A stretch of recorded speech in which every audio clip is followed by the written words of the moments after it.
Welcome to the Post Shift Podcast, your raw look at the hospitality industry, brought to you by SHC. What is happening, Post Shifters? Welcome back to another episode of the Post Shift Podcast. Of course, I'm your host, Shawn Soole. Today, I've been very lucky that we're meant to cross over at the Montreal Cocktail Fest this year, but trying to podcast at Montreal Cocktail Fest in like a 3-day insane cross-pollination of information and knowledge, and it's like trying to podcast at Tales. It's just not going to happen properly. So we were supposed to catch up with Kevin because he was judging a cocktail competition there, did a session as well. But thank you so much for your time, Kevin. Thank you. Welcome to the show. Thank you so much for having me. So really today I want to sort of dive into where you got your start in the social media realm, because I know social media is such a massive platform these days that it's not always the easiest thing to leverage and to build on.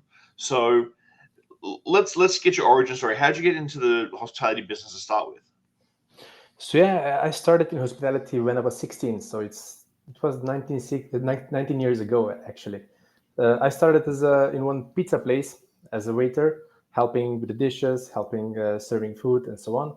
And then gradually moving to the ladder and to the steps a bit higher. Working in a coffee shop, working in cocktail bars, actually. And then pandemic happened. We were all at home, and that's how we actually started with our YouTube channel together with two friends, and we are doing it ever since. So what made you push the button? I know the pandemic made us sort of all do things that we didn't expect to be doing in a way of pivoting and changing up. But what sort of pushed you to start hit the record button and start sharing cocktails online? And then was there a moment where you were like, okay, I'm going to commit to this? Yeah, just to let you know, I didn't know anything about cameras, about editing, and then anything regarding that. So I'm blessed that I have friends that knows everything about that. So actually, one of my friends who just started being a brand ambassador for one of the tequilas, he sent me over a box of tequila, and then I was in contact with my friends that we actually play American football together with Roby and Sasha. These are the guys that are expert in cameras and editings. I was in contact with them, asking what should we do together with this box of tequila. Both of them, they were actually enthusiasts about cocktails as well. So that's how we were we were still in touch even after playing football. And they said, let's do an episode together. Let's start doing something. They both came to my apartment. It was a 2-bedroom apartment, really small place. We set a studio there for a day, and we did 2 episodes actually with this box of tequila. The first one was actually unboxing style of episode, which we haven't done from there. So it was actually just one unboxing episode from there, and then we did one cocktail, which was a tequila martini, espresso martini. So we liked it. Then we said, why not doing it a bit more? And then we did it every week. We prepared a set for every week. Then we moved everything back into the basement because I was still living in that apartment. It was crazy because it was kind of a big enough space to make a set, but we had to move the sofa away to the kitchen part. Everybody in the room has to be quiet, just to be able to record all these sessions. So it was an interesting period of time. It was fun, but after 1 year of doing that in that set, actually, we moved it to a new location where we are still working on, and where we still film all of our Cocktail Time episodes.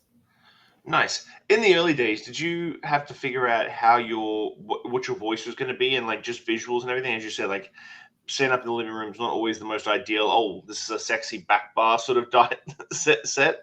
Yeah. Did you have to figure out your visual style, and then your own personal voice for each video? So yeah, actually, I'm a big lover of watches. So that's why Cocktail Time. And we had a big clock on the wall on that apartment, and we said we have to put it on a set. It can be part of the story, right? So even after we moved it, even after we moved the studio to a new location, we actually put a similar clock on the wall behind us in a new location as well, because that's something that goes with our story, our cocktail time vision, right?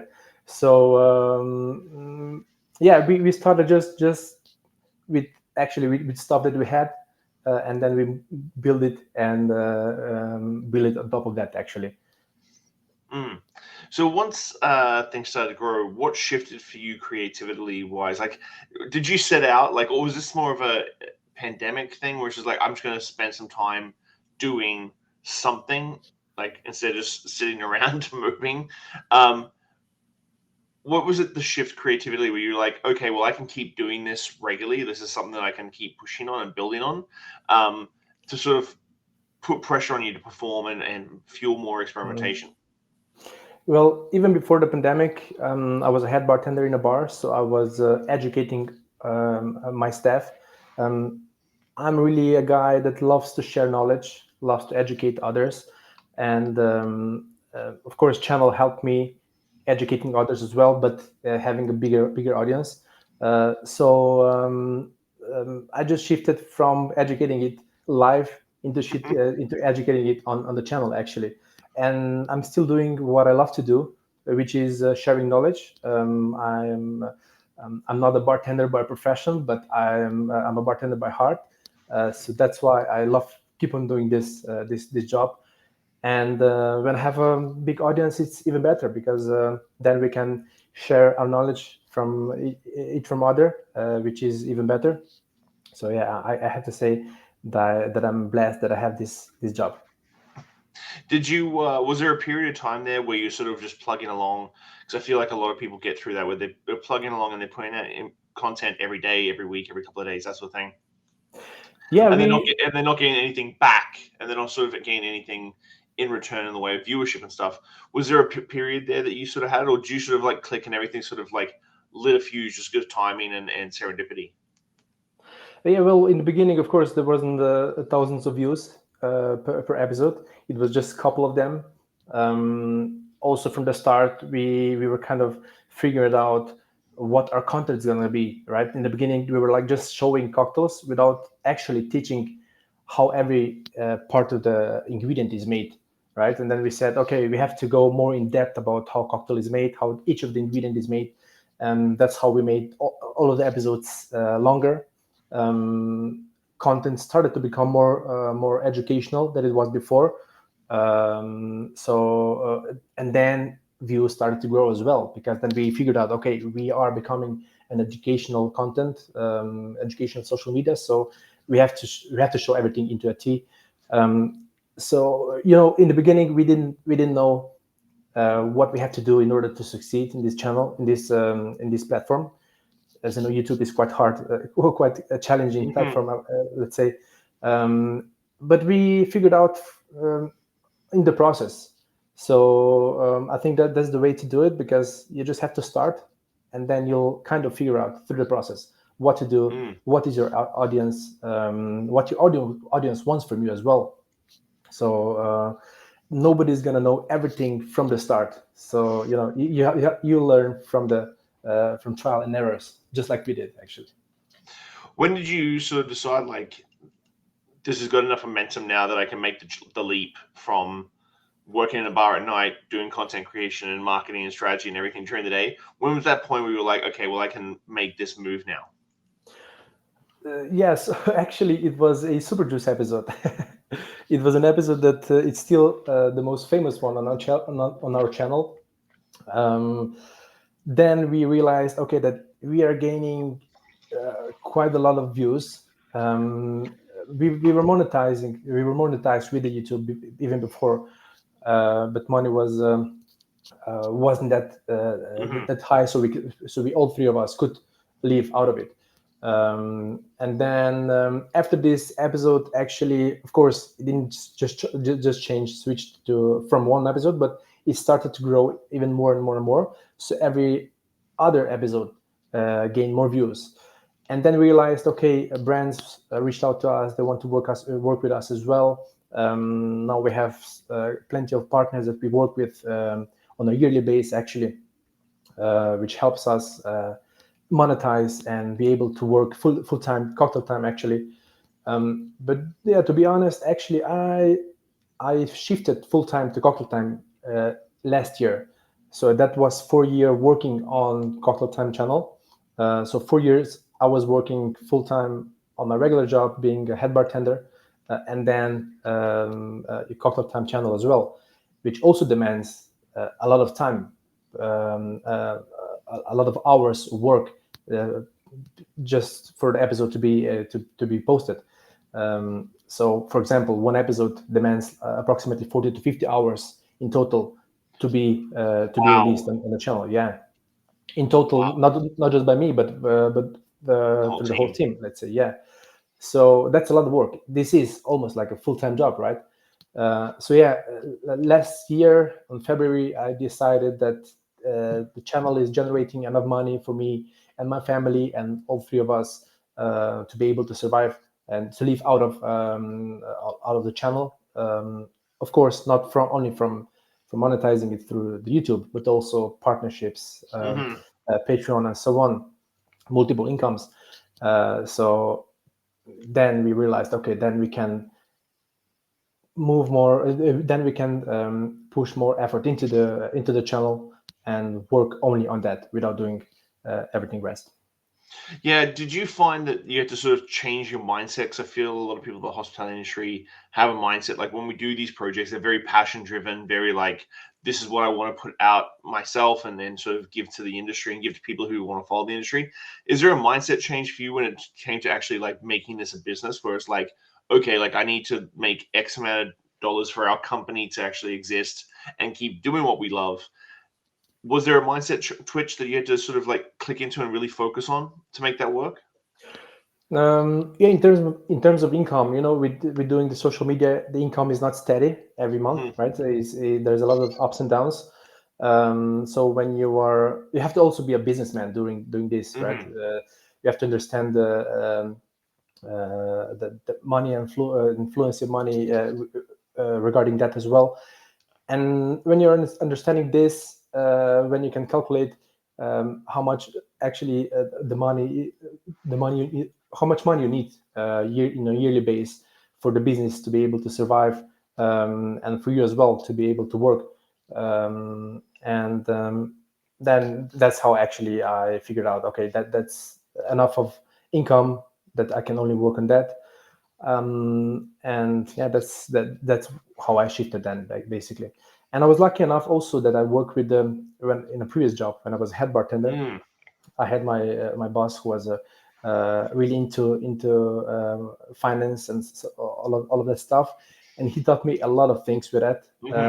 Before going to work in this cocktail bar, I didn't know anything about it. Well, actually, just a little bit, let's say. But he taught me everything, and then I'm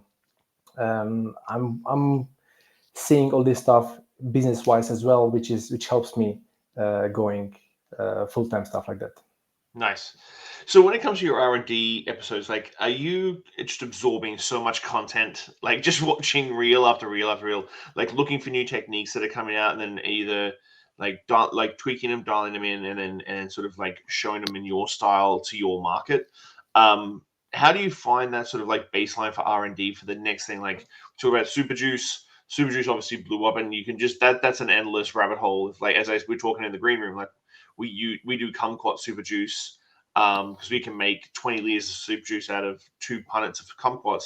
We use that for ice and a shot in the dumpling shop. But where's your seed where you see some R&D and then sort of sit down and start figuring it out?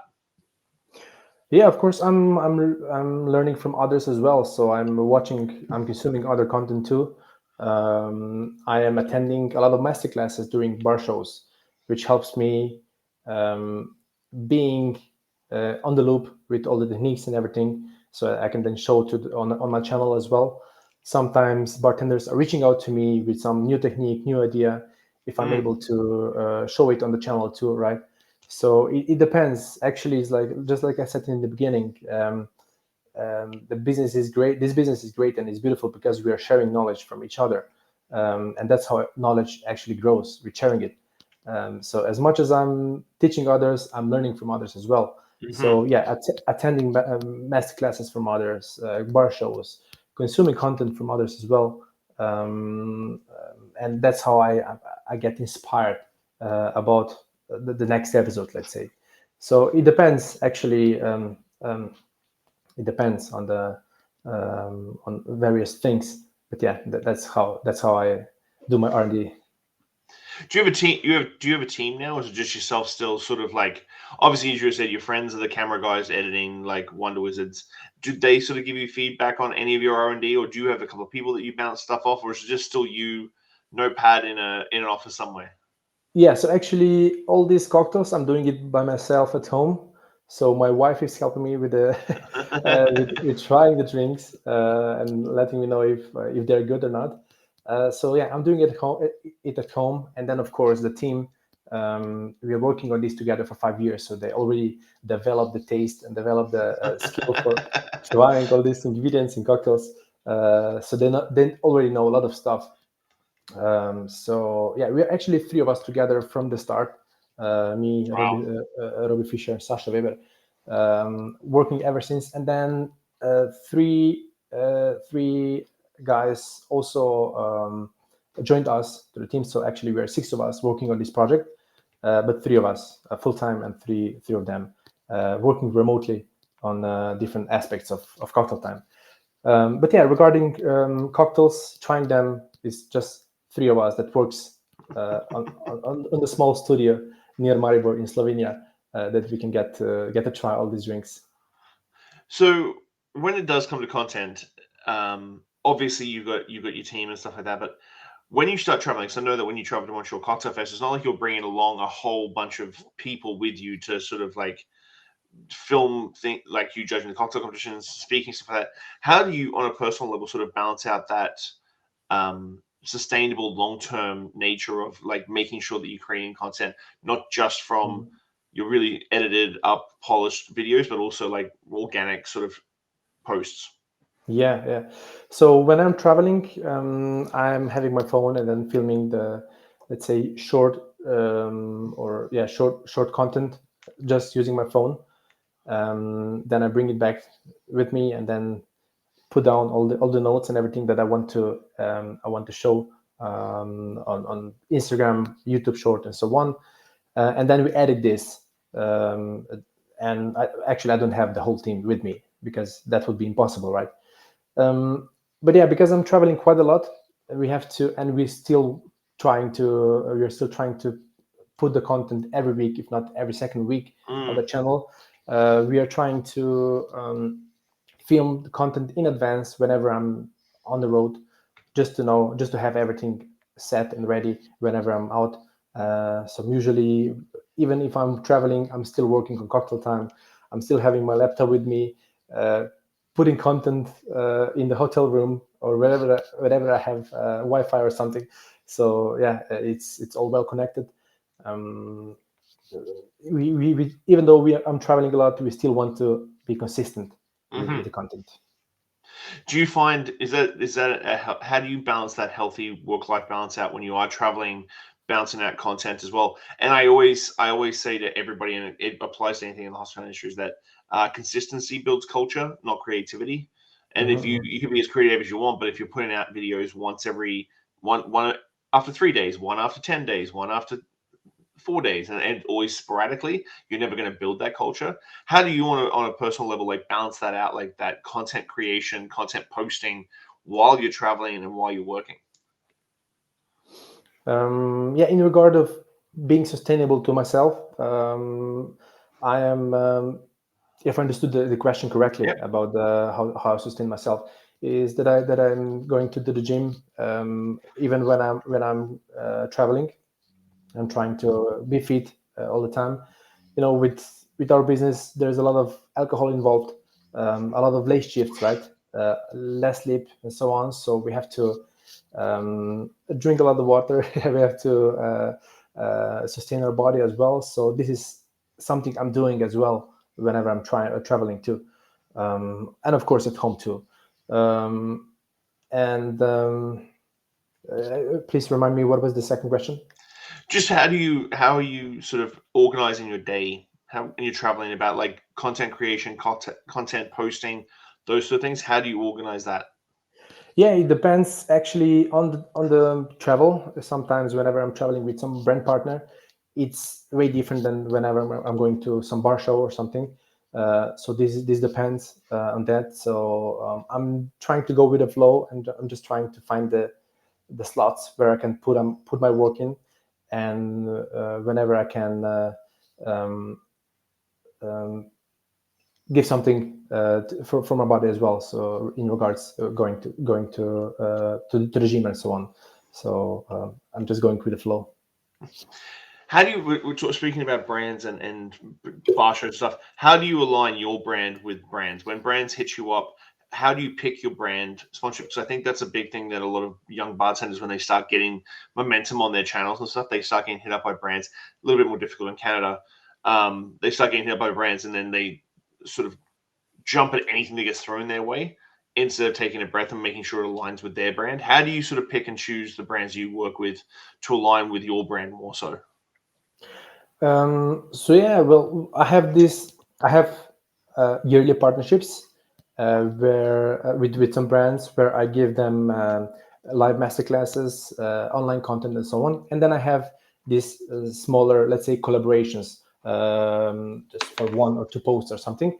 So especially for long-term brands, you have to know, you have to feel the brand, you have to feel the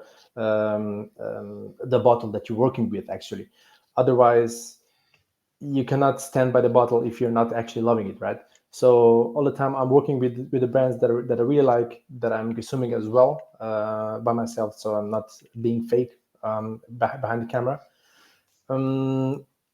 I know all these most of the brands. I know them from bar shows as well. So that's why I'm attending bar shows, to just to know more brands, just to get in touch with them, to be able to work with them as well. So I think this personal touch, personal involvement is important. Not only Mm-hmm. sending emails back and forth in regard to work together. Of course, now and then brands are reaching out to me in possibility of working Mm-hmm. together, but these yearly partnerships that are developed throughout not only year but couple of years, it's built on top of knowing each other a bit more, Mm. right? Knowing each other from the live events like this. Nice. When you're already, it just came popped in my head. Is there a new technique or something you've seen come through, like one of the bartenders have emailed to you, and you're like, okay, I can tweak this, I can dial this in, I can put this on the show. Is there one that you've struggled with and not been able to fix? Like one that is used. It took me a really long time, even with your recipe with the methyl cellulose foamer. That took me a really long time to dial in, just with temperatures and humidity and everything like that. It gets finicky sometimes. Has there been a technique that is still sort of your white whale trying to figure out exactly how to make it perfect every single time? Yeah, to be honest, so far not, because of course I'm still doing I'm still doing quite, let's say, easy techniques. It's not Mm-hmm. something. It's not something that demands, let's say, a roto web or something. Yeah. So far, I was able to make them quite fast. Let's say, if not on the first try, then on the second or third. But yeah, the techniques that I really like recently is our techniques from our freezing techniques from Ian McPherson. Actually, I love Mm. working with them, and quite a lot of episodes are influenced by these techniques. Of course, I collaborated with Ian 2 years ago, actually, a year and a half ago, when we showed this freezing techniques on my channel as well, Mm-hmm. and I'm still keep on doing it. Recently, I freeze concentrated, cryo concentrated Guinness beer, actually, to make a coffee liqueur out of it. Oh wow. Yeah, it was an interesting episode, interesting recipe. So check it out. And and at the end of the day, it sounds hard to make, but it's quite easy. It's really easy when you know how to do it and what is all the techniques behind it.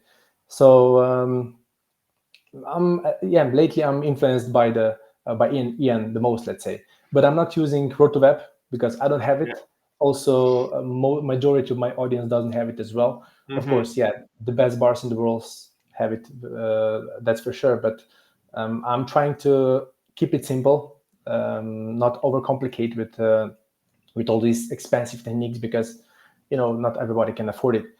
So I'm trying to use simpler stuff, more affordable, like blender, sous vide, freezer, most of the stuff that people already have it at home or in a bar, and not overcomplicated. So far I haven't used RotoWeb. But we'll see what the future brings. Yeah, as soon as Spinzoll is under $1,000 a piece of equipment, then we can possibly talk about Spinzoll. Did you look back and expect the Super Juice episode to go as viral as it did, and why do you think it did?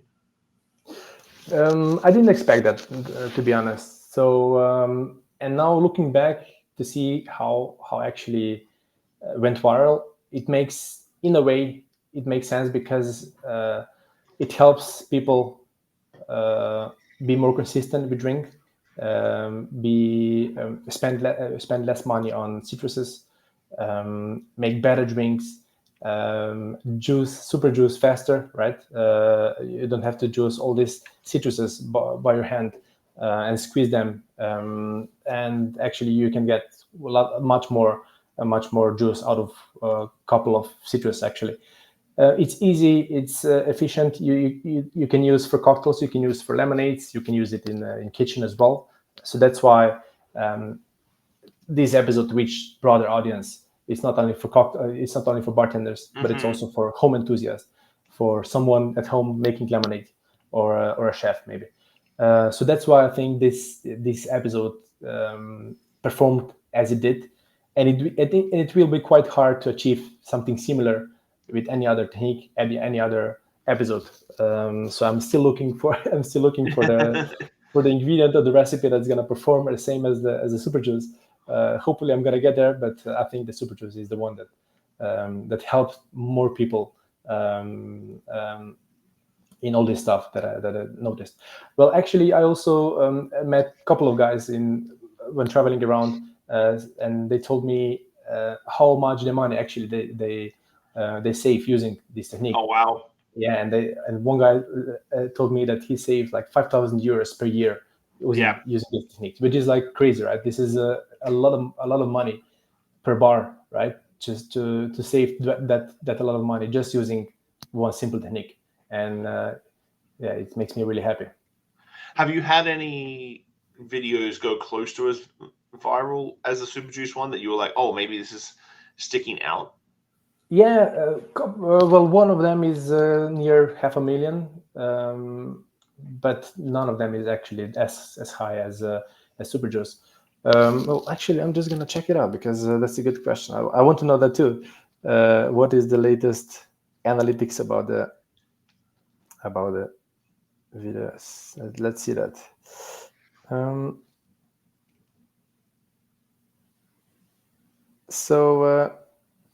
Yeah, actually, the second one is super syrup, or egg white substitute. Yep. With methyl cellulose.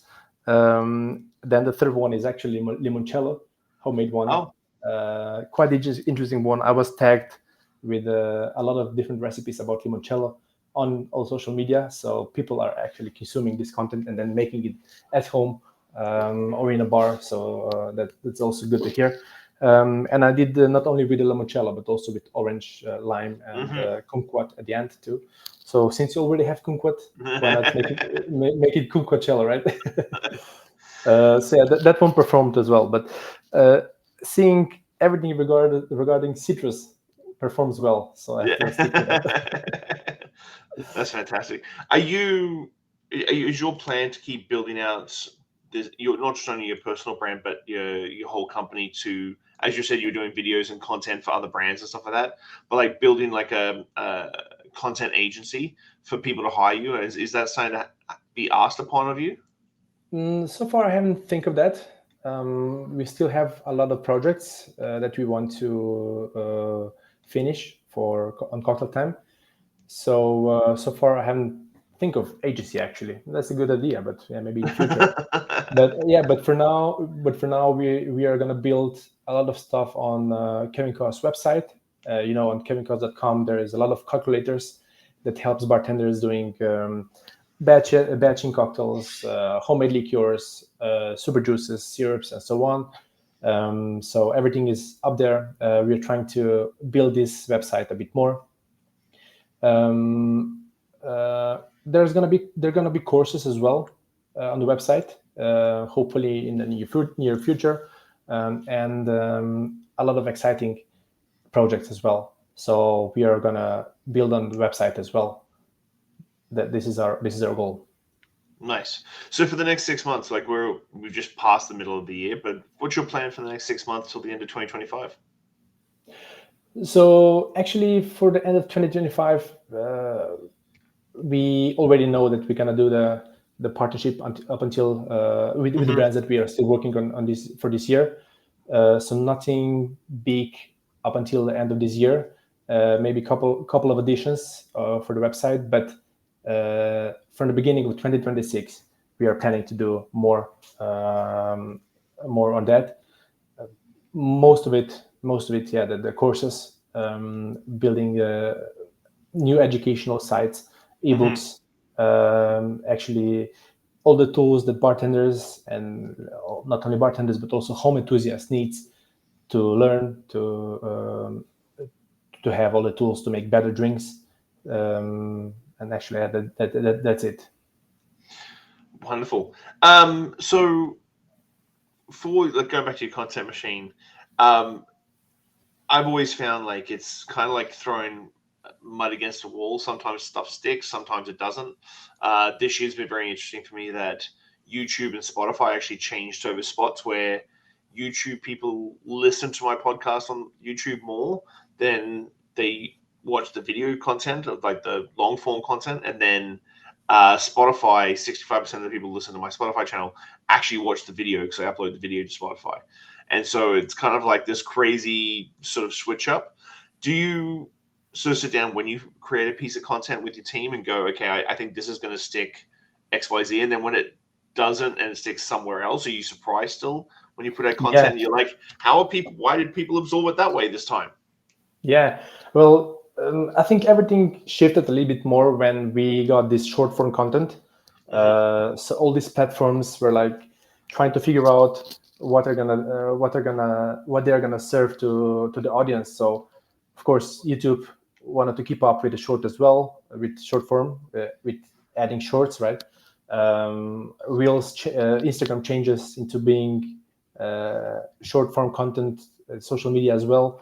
So that period of time, I think all the social media shifted quite a lot, and we also noticed that shorts are performing, or in general, short form content is performing better than the long form, because I guess like people don't have much more time to consume the long form content.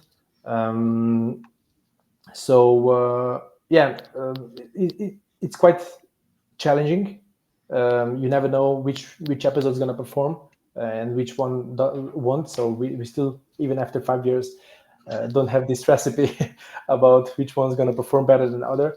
So yeah, we are still trying to keep on with the pace, trying to film as much as we can, put it on there, and just see how it's going to perform. Even if there's like less people watching it, we still know that there are quite a lot of professional bartenders watching it, and that's going to help them with their business. And this is something that we're happy about. And at the end of the day, even though sometimes if we don't succeed, or if we don't achieve, let's say, 1 million views, we still succeed in a way, helping others. helping bars, and at the end of the day, helping customers to get better cocktails. What platform is your strongest one? Do you find because you do TikToks, Instagram, Well, we YouTube? tried TikToks. It didn't work well with us. Oh. So far, we didn't find our audience there. We're gonna keep on trying, but focus is still on YouTube for now for us. So the main focus is YouTube. So long form content. This is something that we enjoy working on. It's much natural to work on long form content. You can talk about different techniques, everything more in depth, because you have plenty of more minutes than you have in short form. So we love working on long form content, but we can then use that for making short form.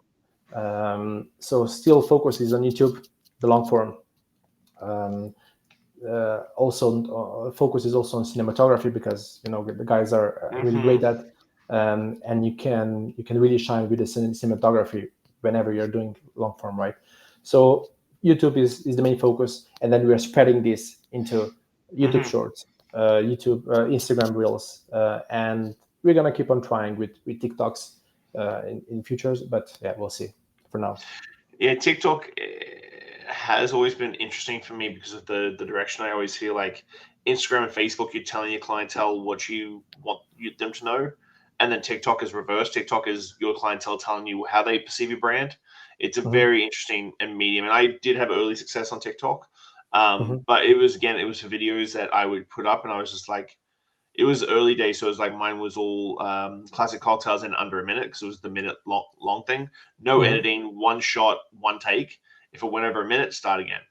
And so doing like mint juleps and Ramos fizzes and crazy cocktails in a minute was a lot of fun. And I actually, when it even went longer, I didn't change up the under a minute thing.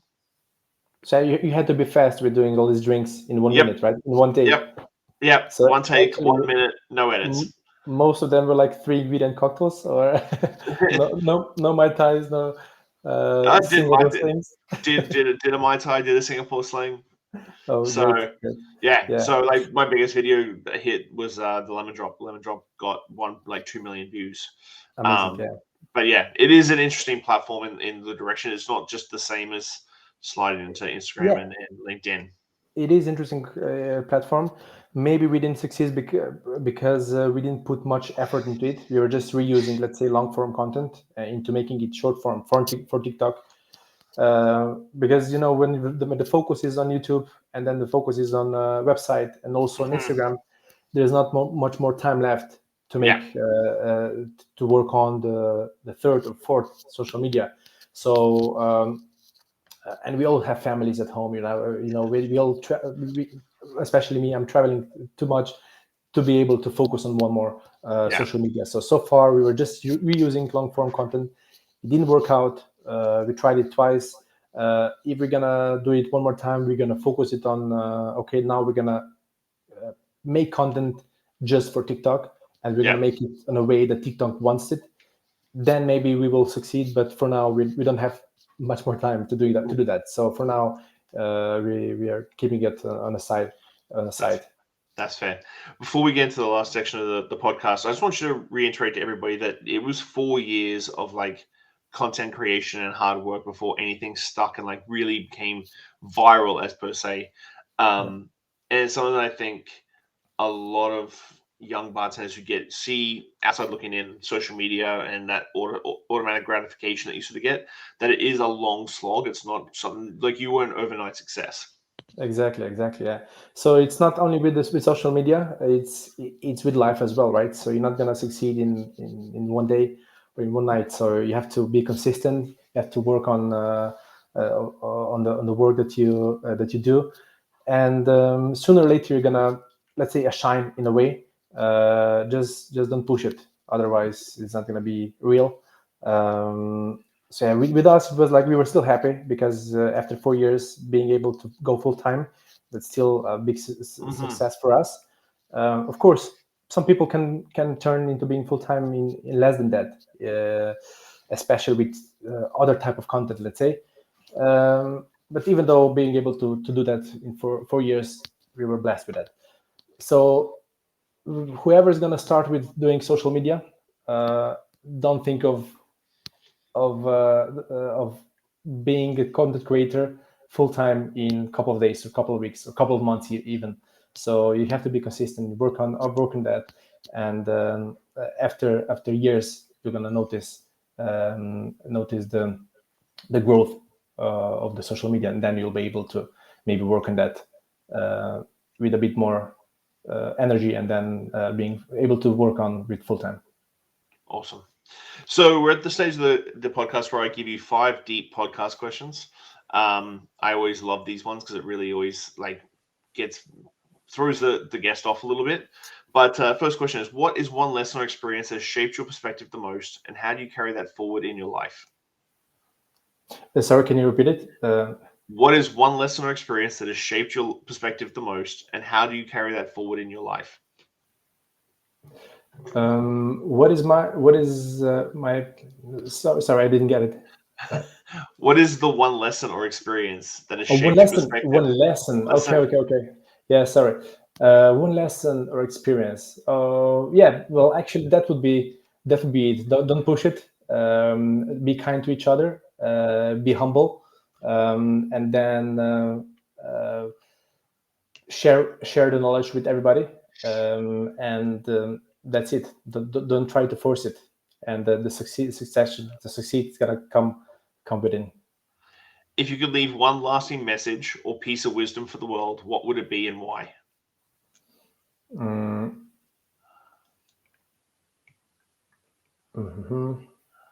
That's a good one. I have to really think about it. What would be my last message? Again, I would just say stay humble, and that's it. That would be my message. Looking back on your journey, what is something you wish you understood earlier in life? Regarding the social media or in hospitality? In your whole life. In my whole life. Oh, these are deep questions. These are the ones I wasn't prepared for.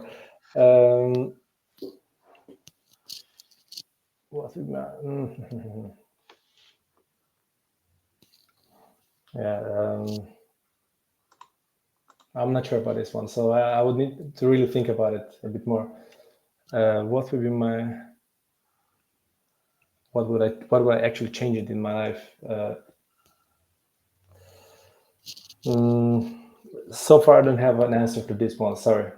See, that's not a bad thing. That's not a bad thing at all. Yeah. I would need to, because I don't want to give out something just to say something. I would need more time to think about this one. Sorry. How do you define success, and has your definition of it changed over time? Definition of success would be if you're working that you love to do, if your job is actually your passion, and having being surrounded with the people that you love being surrounded with. That's the definition of success for me. What do you hope your legacy will be, and what steps are you taking to build it?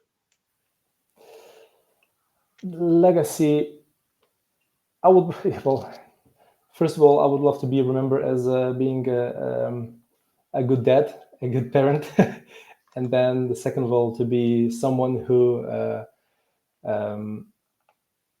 helped actually to help bartenders and the people in this business achieve their succession, their job, and their goals as well. Nice. And the very last question for the podcast, not as deep as the ones we just answered. Favorite classic cocktail and why? It would be. This is a quite difficult question, because either it's a Negroni or an old fashioned, but it depends on what time that I want to drink a cocktail at. So if it's like in an evening, that's for sure. Then for sure it's an old fashioned. But before that, it would be a Negroni. So both of them easy going, delicious if made properly, I think that they're still number one for the most people for a reason. 100%. Kevin, thank you so much for your time. I really appreciate it. Thank you for just pulling back the veil of your business and how you sort of get around your business, content creation, social media, and all that sort of stuff. It was a real pleasure. Thank you so much for your time. With pleasure, Shawn. So thank you so much for having me. It was a great time talking with you, and hopefully to see you soon again, right? Yeah, I'm sure we'll cross paths somewhere. For sure. Thank you, Kevin. Thank Cheers. you so much. Enjoy. Bye-bye. Thanks for listening, Pose Shifters. Well, I hope you enjoyed that episode. I really enjoy sitting down with friends and peers and just chatting about the industry and getting down to the nuts and bolts of what's really going on out there. Make sure you like, subscribe, comment, everything on all the platforms. Just hit it up and I'll do my best to answer any queries or questions you have. I'll see you next week, guys. Bye.